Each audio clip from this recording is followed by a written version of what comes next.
At narito na naman ang mainit na balita mula sa mundo ng social media na hatid sa inyo ni Madam Chika.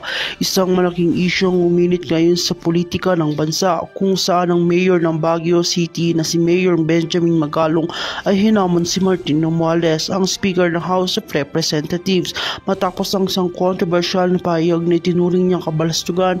Ang pagtuligsa ni Mayor Magalong ay umani ng iba't ibang reaksyon mula sa mga opisyal ng gobyerno at mga mamamayan. Ayon kay Mayor Magalong, ang mga pahayag ni Romualdez na di umano'y may naglalaman ng mga paninirang puri at malaking impormasyon na hindi niya palalampasin. Tinawag niya itong isang kabalastugan na hindi nararapat sa isang mataas na opisyal ng gobyerno. Ito ay kaugnay ng mga isyong lumutang hingil sa mga proyekto at alegasyon ng hindi tamang paggamit ng pondo sa ilang mga distrito. Sa isang press conference, sinabi ni Mayor Magalong na hindi niya natatakot sa mga paminsang salita ginagamit ni Romualdez. At ginit na mga ganitong uri ng atake hindi makakapekto sa kanyang integridad bilang public servant. Ayon sa kanya, may mga pagkakataong kailangan din magsalita ng totoo, lalo na kung ito ay para sa kapakanan ng bayan. Samantalang nagbigay ng reaksyon si Speaker Romualdez hingil sa mga paratang ni Magalong. Binanggit ito ng mga pahayag na binabato sa kanya ay walang batayan at pawang kasinungalingan lamang.